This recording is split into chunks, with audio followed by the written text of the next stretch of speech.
Hey guys, welcome to another episode of T-Minus 365. Today's episode is going to be a little bit different. While I've actively worked for MSPs and consult on a weekly basis, I think it's important to hear the strategies and struggles from an MSP in the weeds trying to improve their practice through Microsoft 365 tools.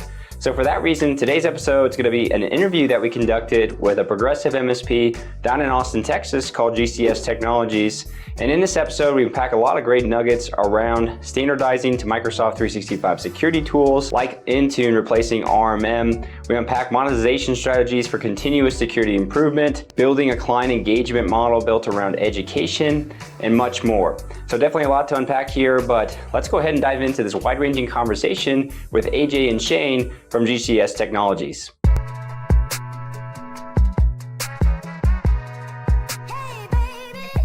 My name is Daniel Johnson. I'm the Global Channel Chief for Cloud Capsule. And I'm joined here with Nick Ross, our CEO. Hey guys. And we're really pleased to have Shane and AJ from GCS Technologies out of Austin, Texas with us. Shane, why don't you give us a little intro? Hey, yay. Thanks for having us on today. I'm Shane Groninger. I'm the CEO of GCS Technologies. We're an MSP out of Austin, Texas, with a heavy specialization in the Microsoft stack. And here today to talk a little bit about how we're using it. Wonderful. And AJ, you're a busy guy, but you were able to peel away some time to join us.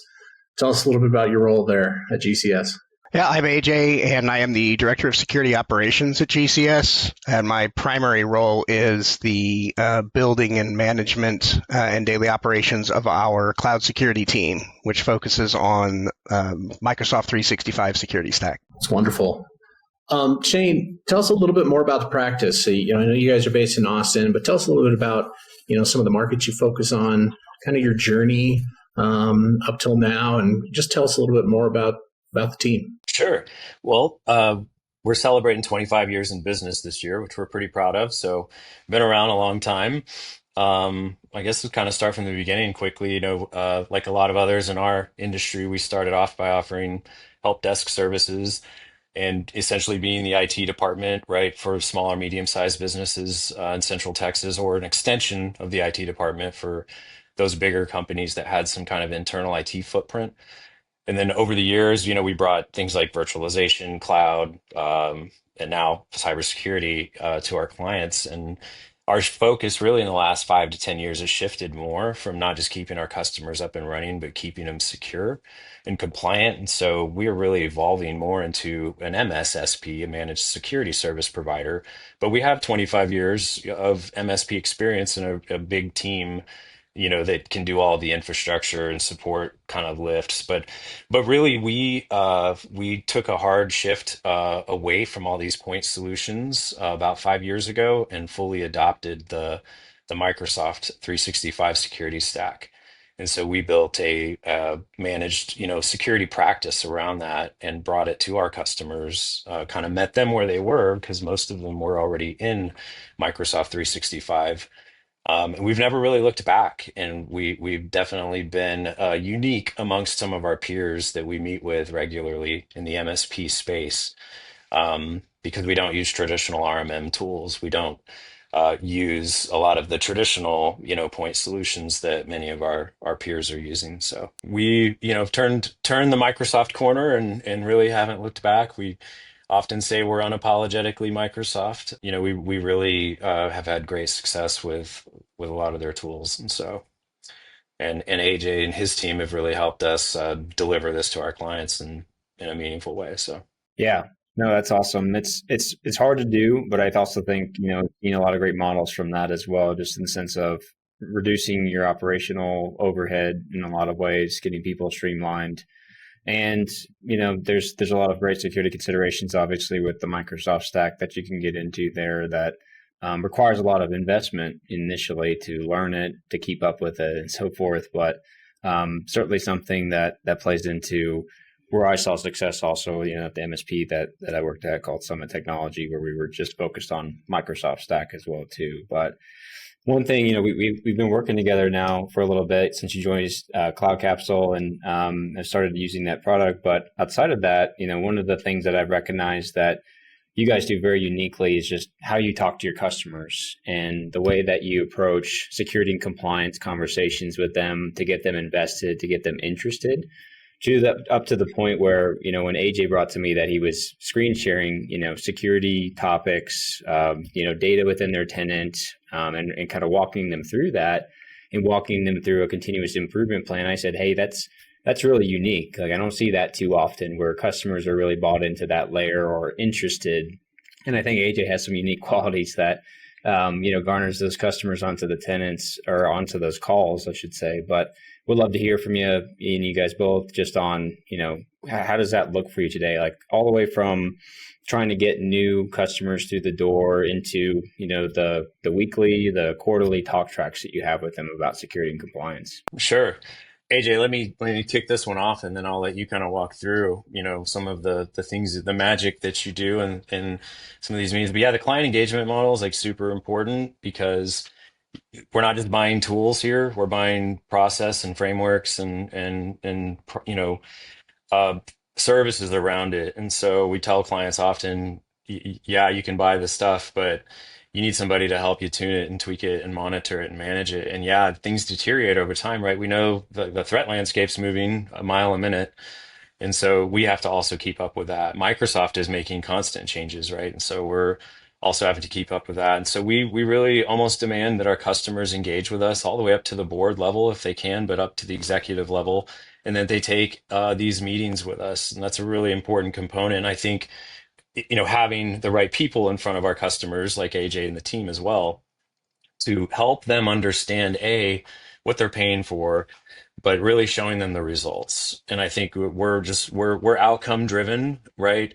We don't want to be transactional with our customers, and we want to understand what outcomes and what risks exist in that. We want to kind of line up the outcome to match the risk of the business. The law firm down the street has a much different risk profile and appetite for security than the plumbing shop next to them, right? So, but many of them have overlapping needs in the fact that they need to be secure, they need MFA, they need a lot of these basics.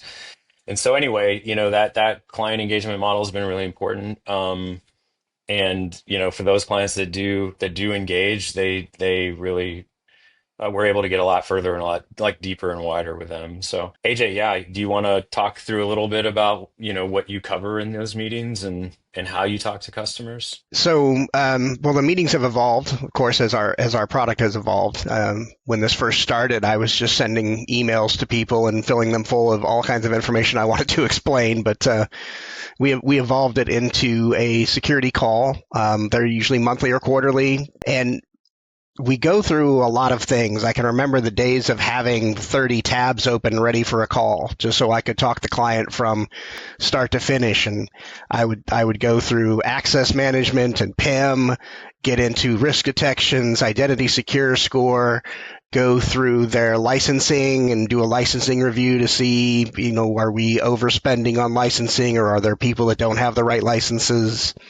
Migrate into the endpoint management, go through their antivirus and malware detection screens, look at device compliance, look at device onboarding, device cleanup, move into Defender, and start looking at the Explorer screens for, phishing detection and ZAP results, because those are things that clients need to know about. They need to know that Defender has tools for pre and post mail delivery and what those things look like.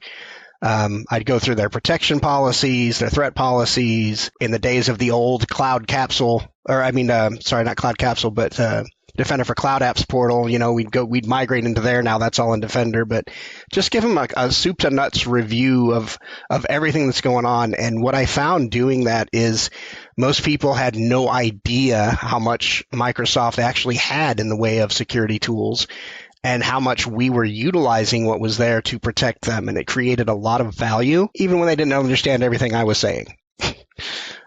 They realized that there's a lot going on and that we're doing a lot to keep them up with their secure scores and all of the various protections. Yeah, that's amazing. I mean, I think there is a lot to consume there, obviously, and people have obviously a knowledge gap on the technical side of what they're reading, and I think obviously sounds like a lot of education went into that too, of educating on why this matters and things like that as you're walking them through. Are you finding, that there's consistent questions they're trying to ask you, across clients, or does it vary just depending on, the data that they're seeing? Have you found any consistencies there? There's always consistency with the questions around MFA and access, because the evolution is never ending with how do we get into the data and how do we do it safely. So conversations tend to progress through different levels of MFA, trying to get people moved over to passwordless now, or at the very least the strong MFA methods, and explaining to people that, well, that MFA was good 2 years ago, but a voice call, an email, a text message, that's not the thing today. We gotta get past that and change again. So those kinds of things are pretty consistent. After that, it goes just a lot of industry specific. My medical hospital clients have different questions than the law offices or the critical manufacturing entities or my water and wastewater clients. Like it all just, boils down to what is important to them. Well, I'd say the other current we see a lot is our feedback is around AI, right? AI readiness, either wanting to adopt things like Copilot or being very, very afraid of things like Copilot, right? We have two different kind of sides of the fence. People that are trying to block all generative AI apps from their environment, and then those that are really actually trying to leverage it. And so, we try to take a very cautious approach on that too. But I'd say that's been obviously a hot topic. And then that leads into, well, how are you governing your data, and a lot of other data classification and just data governance things that we're getting more into, right? That also kind of segue into best practices frameworks like CIS controls. And so a lot of those types of conversations happening across a lot of our clients over the last couple of years. And what are you guys finding as far as like the outcomes of those meetings? Is that, you're showcasing what's going on in their tenant, what are we doing to improve it? And, we'll just hop on the next one when the next, meeting occurrence is there, or is there other outcomes that come from those calls? So there's various types of outcomes. Some of the clients have adopted pretty much everything I can think of to recommend, and I don't take all the credit for that. I use tools like your channel to keep up on a lot of things and make sure that I'm staying current as well. But for the people who have already adopted mobile device management, mobile application management, the latest security tools, a lot of the time it's just an update. Hey, this is the way things look. Saw we had, somebody clicked on a malicious URL last month. Let's look at what happened there. But for a lot of clients, when they're first getting on our program, we have staged processes where, okay, step one is we got to get you out of the 50s, 40s, and 30% secure scores and into the 80s and 90s with the rest of our clients. Like that's first and foremost. We got to get you up there and get those basics like ASR and everything else that goes into that rolling. After that, now we need to branch out. We need to look at device trust to make sure that if someone is hacked, they can't get in off of an unknown device. Securing their corporate mail on everybody's BYOD phone. And there's just a kind of a stepped process through the things that we need to talk to them. And quite frankly, Cloud Capsule helps us do that quite a bit because you guys have those playbooks and it kind of keeps things in the front. And so we use that a lot to structure our calls. And I want to kind of double click into that just a little bit too, because a lot of what you just covered is, it's kind of the next level of conversations with clients, but it's also the next level of a technical engagement with clients. And I think a lot of partners struggle with this initial step of they might be, performing really well in the MSP space, providing really good technical support and projects. But when they start to talk about pulling in more of an advanced security practice, there is kind of a discussion like, well, are we going to include this in our package? Is this going to be an additional fee? Are we going to do a couple of these things as projects, or are we going to do this as continuous improvement for a fee? There's a couple of different ways to kind of approach that. And I think some folks get a little hung up sometimes trying to navigate that. But what have you guys found is the best process for your team as you kind of have those more in-depth discussions and you start to uncover more and more work that needs to be done? How do you guys approach that? Well, typically, I put them into two different camps. The items that the security analysts on my team are going to handle and the stuff I'm going to send to my project team. So if it's something that I can configure and roll out user impact is minimal to mediocre and there's some collaboration that needs to happen, but I've got a few hours worth of work, this is going to stay on my team with my analysts. Something like a full deployment of, mobile devices for device MDM that's going to include iOS and Android devices and have managed apps and, restrictions and that kind of thing is definitely something I'm going to send to my project team and my solutions architects and have them go through the client and set up, the timetable and the scale of the scope of the project and all that. So, MAM probably stays on my team, quite frankly, and we just collaborate and work through that because it's not overly complicated to set up and get implemented, whereas MDM, definitely a project because they need to have a lot of involvement and they need to have a consistent, sustained effort to get that done. I was going to add to that. We have a dedicated team here outside of our support and security desks that handle deployments, right? And so they can iterate and get really good and have good, SOPs for a lot of these common projects we do, whether it be MAM related. Sometimes it's just mass deployments of Defender and Intune that are pretty heavy lifts for, a typical MSP help desk to do. So that we work in conjunction with them quite a bit. And when you guys are talking with that, obviously there's the education piece that factors in, I feel like, a lot of into the value of why you should go do this project. But are you guys factoring that in, like the projects that need to get done into QBRs or part of that security call? Is that when those projects come up? Yeah, a lot of it is after we've already onboarded a client onto our managed security platform. And as I get to know the client and their environment and start talking through their needs and start seeing some of the alerts that they get, that information all feeds into how we prioritize the projects that we want to talk to them about. Obviously, if they're having a lot of problems that stem from their mobile devices and those are all personal devices, then, MAM's going to come up pretty quick or an MDM conversation. So it really just kind of depends on what the feel is after we start reviewing and talking to them about the client and going through their particular challenges. And for a lot of our key accounts, we have, a vCIO type of role assigned to those accounts to conduct quarterly, meetings. And so a lot of those do get dominated with security projects these days.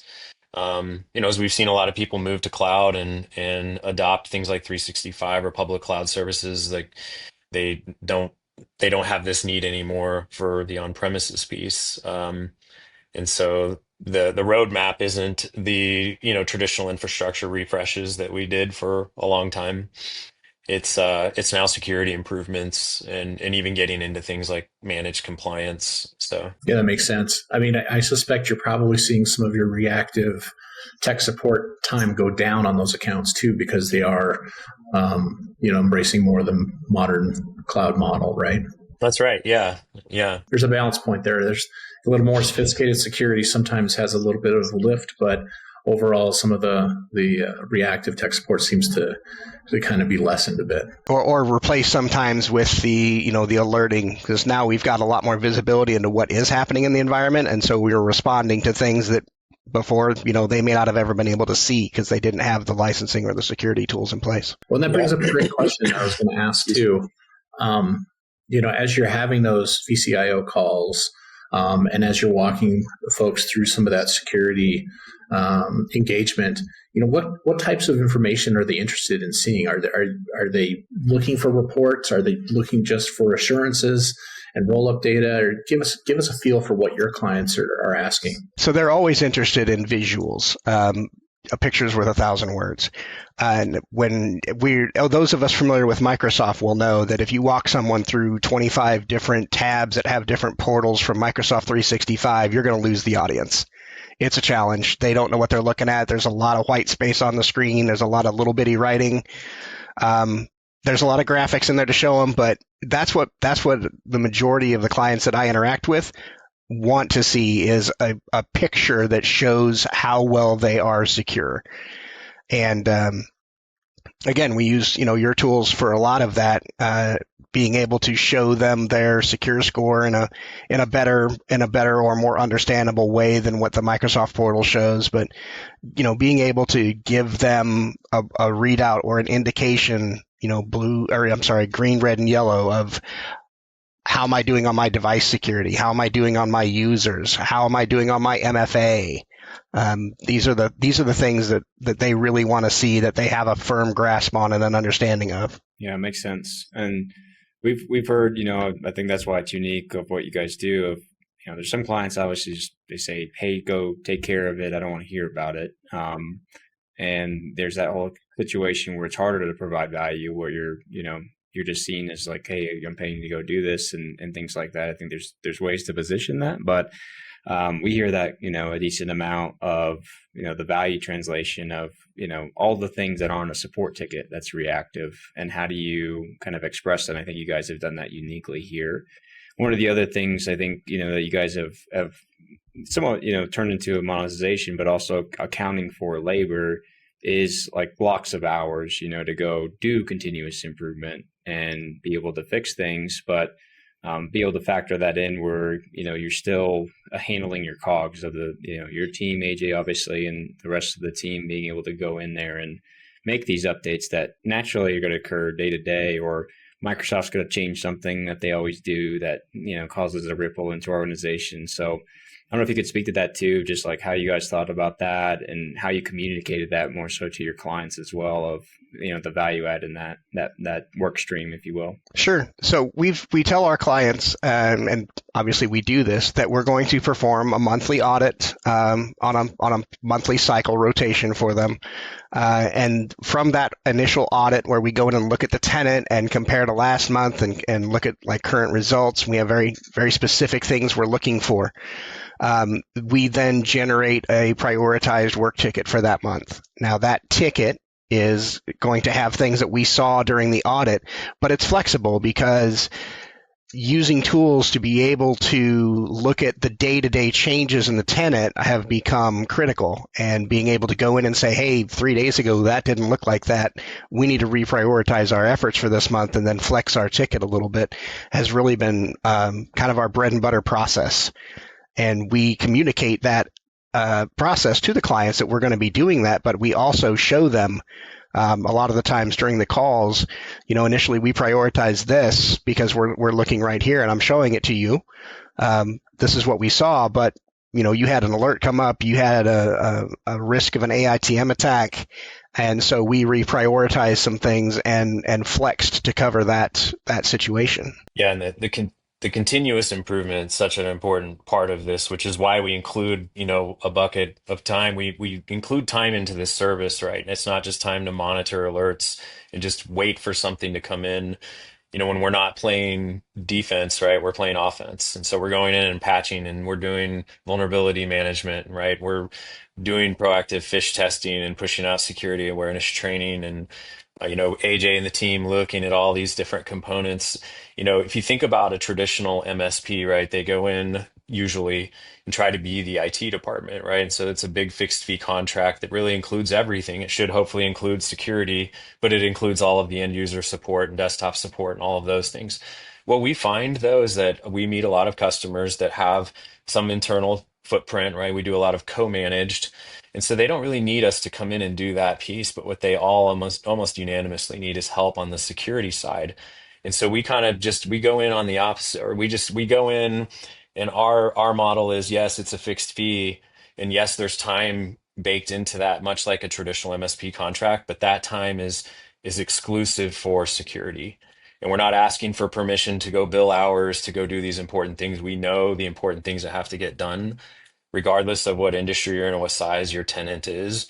And so we just go and do those things, and we make sure that those things are baked into the service we offer, right? And a big part of demonstrating that value is, of course, getting the work done. But AJ's job is to show, the work was done, and to translate it too in a way that these businesses can understand. Because as you guys know, there's a lot of alphabet soup in our industry, a lot of acronyms, and they're changing constantly. And so we really try to avoid using product names sometimes as much and just helping them understand like, hey, this is the thing that's doing the really important thing, and here's here's the outcome that we want, and it's good. So Yeah, and I think it's a smart move too to decouple some of that from technical support because yeah, as you grow as an MSP, you start to productize your individual product offerings or your service offerings in such a way that they can be somewhat modular. We've yeah, seen some great success, especially as you go up market into co-managed engagements, and so I think that's really smart because a lot of times when you try to lump everything in, you might find yourself going in the wrong direction as far as cost of goods sold goes. Right? that's right. You've priced it for a technical support relationship, but what you're doing is spending 80% of your time on security. Well, you might need to rethink that model a little bit and having it modularized where there's some dedicated time and dedicated funding for that security improvement motion. I think that's a really smart move, and it helps that business owner also make the right choices on how they want to allocate their IT dollars. They might deprioritize some of the support work. Obviously, they want to provide their employees the right thing, but if maybe for a short period of time or for a year or something, they can really prioritize getting over the hurdles of some serious security improvements. I think that's a smart way to do it. So. Yeah, thank you. And I we do too. And I mean, we've had good success with this because, support, I don't want to say it's commoditized work, but in some ways it is, right?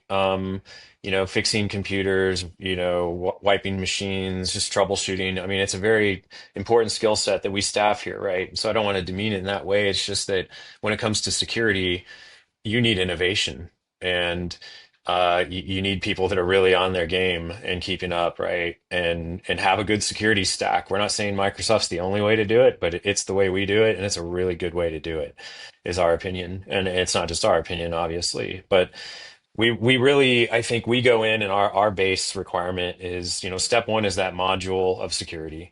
You really can't be a GCS customer unless you're on at least the managed security stack. All right, because we don't want to take on help desk, and we don't want to take on other infrastructure management when we can't control the security outcome. Then you got two cooks in the kitchen typically, and that's usually not a great outcome, right? So that's where we start, is to generally with security. And the other thing I think you touched on, or you'd asked out earlier, Nick, I don't think I got an answer to you, but like what industries we support or verticals we focus on. One thing that we've also really enjoyed with this Microsoft stack and being able to build a service around it is that we're meeting our customers where they already are, which is generally Microsoft, but this is relevant to the five-person startup down the street that's creating the next big thing, all the way up to the Fortune 100s out there. And so we have currently, we support and manage commercial airlines, major league sports teams, down to big law firm, to multi-location healthcare, and all shapes and sizes. And these Microsoft tools are just so easy to consume, or at least from a licensing perspective, right? And a lot of customers we meet already are over licensed or over subscribed in certain ways where they have access to these tools, but yet they're also paying for other third-party solutions. And so a lot of times we'll come in and help them understand that, and subsidize much of what we're proposing that's on the table for us, right? In terms of us managing their environment, we're also able to get rid of some overlap. Yeah, and I think that's super important about the TCO conversation, especially as Microsoft's baked obviously a lot into Business Premium over the years. That's made that a really powerful offering for SMB, and starting to provide some flexibility even to things like the E5 add-on, right, for security now that we see, which has a tremendous amount of value for really cost effective. It's still going to be a barrier to entry for some companies, obviously, just given, you're trying to add $12 a user to somebody's, account, but the amount of security benefit within there is quite significant as well, too. And I think that brings up a thought that you mentioned earlier around, you guys are, not traditional RMM, deployments, things like that. So are you guys using, primarily Intune, solely for everything and patching and all of that? We are. Intune is pretty much considered the MM part of RMM, the monitoring management piece. So yeah, when we onboard a customer, step number one is all devices enrolled to Intune, Entra ID joined or hybrid joined. We have a lot of customers that still are hybrid and have on premises AD, and so there's some nuance, right? excuse me, there in like how we manage the endpoints. But Usually the gates, and I'll hear your thoughts, and maybe it's still like something that's a breakdown, but that's not too much of a pain point. But with Intune, we hear, I think the three biggest things is around, feedback loop for errors, troubleshooting, things like that. It's not necessarily the best that you get within there. Second would be remote connection. So you kind of maybe still have to use a third party for that if you're doing that, or you could still be using first party if you're using an add-on, and then third party patching. So just curious, we don't have to go into the weeds on all those, but just how you guys see, potentially like, obviously you're getting a big security benefit by not having the supply chain risk of the third party RMM tools, but just curious on those other people. no, those are great questions, and we have these discussions a lot with some of our peers and even some of our customers and just vendors and stuff. Yeah, so Intune's great, right? But it's not the end all be all. I mean, there are definitely some things it can't do or doesn't do as well. There are part of RMM, the remote piece, where we need to be able to connect into our customers, and so we do absolutely use a secure third party platform for that. Um, on the patching side, yeah, when it comes to native Windows OS, we're able to handle that through update rings, and that's pretty easy and much better than the old WSUS days, that I'm sure some of us are remember, but don't fondly remember. But yeah, when it comes to third-party application patching, right, like Firefox, Chrome, and Adobe, it's really hard to keep up with that in Intune, and so we do use a third-party component that, again, the agent for that is deployed via Intune. And so Intune's been fantastic in the terms of being able to manage agents, the deployment of agents, the life cycle of those agents on devices. You're right, though, the feedback loop, the reporting has always been kind of a shortcoming in the Microsoft stack. And so, we have some scripts, we have some other kind of reports that we can pull the raw data out of Intune with. And then we have some other like multi-tenant management platforms we use as an MSP to help us manage tenants at scale that have some reporting capabilities baked in that go above and beyond what Microsoft offers. So, I think, yeah, Microsoft has a great security stack, no doubt. But there's also a need if you're going to monetize, right, and build an effective service around this. As mentioned here, there's a few bolt-on things that are still needed, and those need to be managed by the MSP and secured very well, and there needs to be tight process built around it. And so that's a big value that I think we bring to our customers when we do this, is it's not just the license, right? It's all of the intellectual property, if you will, right? All of the blood, sweat, and tears that we've put into it as a team, to learn it and to build it. So, and we're constantly evaluating, right, those tools, not just Microsoft's tools, but any other third-party tools we have. We're heavily scrutinizing not only the security, the efficacy of those, but yeah, what's happening in that space, right? Because there's a lot of innovation going on, and any MSPs out there that are listening to this right now are going to know that every 3 to 5 years we have to reinvent ourselves. If you get complacent in this business, you die pretty quickly. Well, and adding on to that too, that's one of the primary reasons why we built in a budget and a communication chain with the clients, is because we aren't going to get like a lot of innate reporting out of Intune. And so we need to be in there looking, like doing our audit and doing our work throughout the month, and then communicating with the client about problems or needs or, extra things that have happened that we need to address. So while Microsoft's Intune isn't the best at that, it does kind of push you into better communication with your client, because you need to get those answers. Yeah, that feedback loop, it's hard enough for us to keep up with the changes, right? New Microsoft features, obviously the security landscape as a whole, new attack vectors that are coming on board that we have to respond to. But curious, do you guys have, it sounds like the touch point is those quarterly meetings, monthly meetings, where you're kind of also sharing probably security news, security trends, things like that. Are you guys also doing any type of like email campaigns, or have you found, those to be ineffective just because of traditional email open rates and things like that? Or what's that kind of been for you guys? I actually started our cloud security team by just communicating through email, and I rapidly grew a distaste for that, because I mean, I'm sending them an email, and I've sent them an email every month. And just because I'm sending one this month that has some different information, then they may just figure, oh, that's AJ's email that he sends every month, and file it accordingly, if you know what I mean. So, yeah, sending reports has had a lot bigger impact, especially at encouraging people to reach back out and maybe set up a call to discuss the report, as opposed to just sending stats in an email or a few screen snips and stuff like that. Yeah, and we have a client portal tool, and we have, a QBR tool that does help us produce dashboards where clients can self-service some of that information. But it's interesting. We monitor usage of those things, and they don't get used very often. I think very few. I mean, clients are waiting for us to push the information in front of them, and they're very busy. And typically, their time is valuable. And so when we're in front of them for that hour or whatnot, it's important that we're able to provide them with good visuals and good feedback, right? Makes sense. Yeah. What kinds of attacks are you guys seeing most frequently in your client tenants? Or it might vary, obviously, based off the client, things like that. But are there recurring things you guys are seeing more frequently right now? AITM. Yeah. Adversary in the middle. It kind of has exploded over the past couple of years. It's just not slowing down. When you're doing an E5 security license, you've got a lot of tools to help try to protect people from those. And so for the most part, when we have to respond to one, it's automated attack disruption, cut off a user and threw them into containment because they clicked on a known AITM link. And so we go clean it up and, do the due diligence and check all the mailbox, settings and everything else that we're supposed to do for that.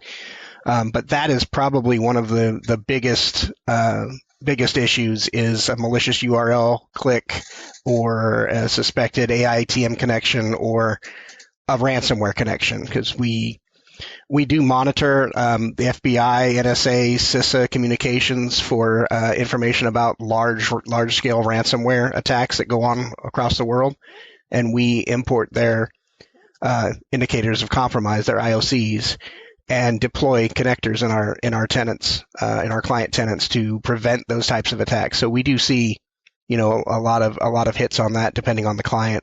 But I would say the majority is all about people clicking on a link. Business email compromise, it's almost all coming through email predominantly. I mean, we do see just on-premises systems like a firewall, right? VPN user registry on the firewall that got hacked, and so there's still various attack vectors, but yeah, a lot going on with the token theft. And so we've moved our customers almost entirely over to just authenticator, no more SMS.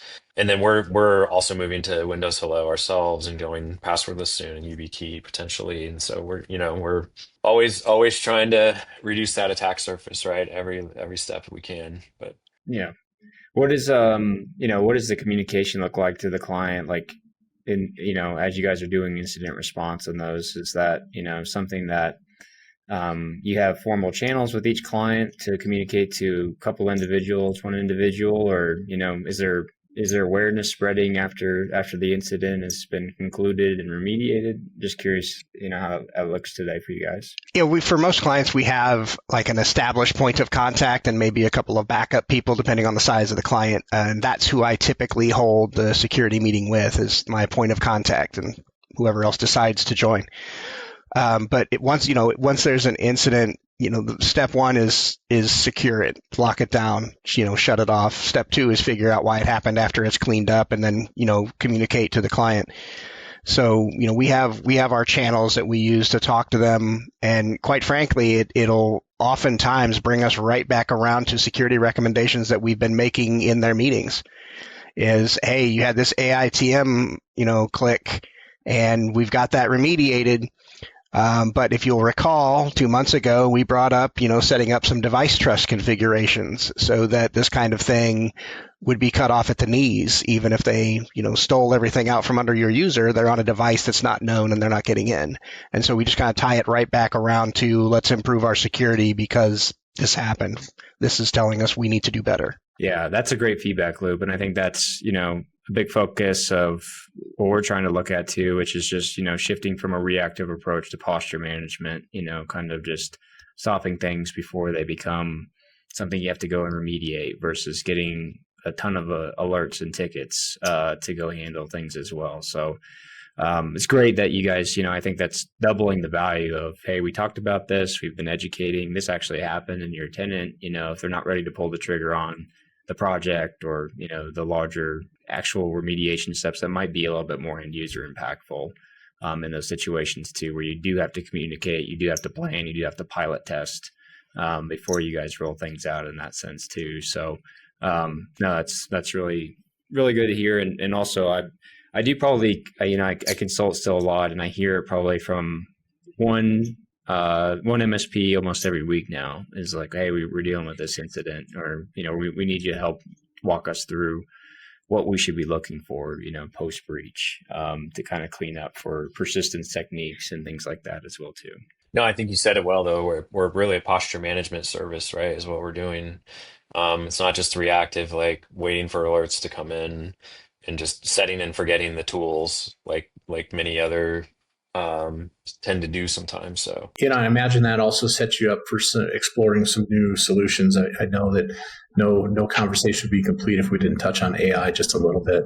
So as you're going through some of those steps with clients, improving their posture, I imagine you have your eyes on the horizon of co-pilot adoption and things like that. Tell us a little bit about what you have in mind for the future on that, and kind of what your plans are there. Well, for AI, the biggest things that we get asked, or that I get asked, are which one is safe, and what do I need to do to make sure that people don't mess up using AI. The first one is impossible to answer. Which one is safe? Well, it's kind of going to depend on what your people are trying to put into the AI. So it's not really a matter of which platform is the safest. It comes down to what controls are you going to use to monitor and manage their use of AI. So we have several things that we can do that are available in the Microsoft 365, the E5 security stack.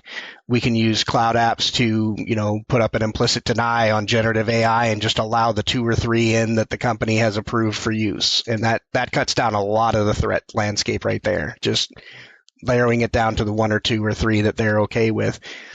Beyond that, and maybe a few other little tricks, you're really getting into where you need to start talking about the compliance licensing for Microsoft and getting into that data security posture management, and actually not just knowing what people are putting into a prompt, but being able to block it ahead of time and not let sensitive information get put into an AI. Yeah, I think that's smart. I mean, there's a lot going on to get customers ready for that. And I think that you guys are well positioned because of the way that you're doing continuous improvement. It kind of naturally draws into, once they're ready for AI readiness assessments and the work that needs to go into the data governance piece, I think you guys are well positioned to kind of tackle that. Yeah, that's our next frontier, and we're already in it with several customers. But yeah, the AI questions drive the data governance questions. Like, okay, well, where is your data? Where is the classified information? Is it labeled correctly? And so that leads into also some compliance work, right? And just managing to best practices like CIS controls. We have a lot of clients that are being driven by cyber insurance, stricter and stricter requirements and claims getting denied, and just industry, regulation getting harder and harder. So, yeah, and it'd be interesting to see, how AI unfolds into all of our businesses as we go forward. It's a powerful tool, but with great power comes great responsibility, as they say. Is that right? So, well, as we kind of wrap up our session today, I just wanted to give a moment to first off say thank you, but also wanted to give you guys a chance. If there's customers out there that are looking for a partner like GCS, kind of what is that call to action for them, the guiding light, the North Star that you guys really drive the firm with, and what can they expect from you? I would say if they're looking for a Microsoft expert, right? If they are struggling specifically with managing their Microsoft, estate, their digital estate, we're we're well positioned for that. We have 25 years in business. We've been around a long time. We have a lot of experience just in the general IT infrastructure security space, and we're heavily certified and designated as a Microsoft, solutions partner as well. So we also like to have fun, right? We like to get to know our clients. We like to teach people. We don't want to just slot in as a vendor. We want to be a partner, and that's really what we're looking for. IT and especially cybersecurity is a team sport, or at least it should be. And in the conversation earlier, right, some clients just don't want to engage, but the ones that do are the best ones, and those are the ones that we're having the best outcomes with. So. Yeah, I'd say, from the outside in, you guys are super progressive in everything that you do. I think even just getting to interact, first with AJ here and then you, Shane, has been a great exposure of, somebody who's doing it really right in the sense of the education piece. And obviously I resonate with that a lot, just given what I've been doing on the T- front and the channel and all that. But I think that's so important to, have a full loop come through of, we're educating, we're enforcing, we're being proactive, and then we're partnering at the end of the day to make your security better, make your business better. And obviously risk advisory is one half of it that we've been largely talking about today, but it's becoming such a big focus, and I think it certainly opens up the gateway to having better, business advisory conversations at the same time too. So I just want to echo, loved having you guys on today, and appreciate all the feedback to us too, in the sense of just what you guys are seeing, what clients are concerned with, things like that, because it's just a nice community effect there too.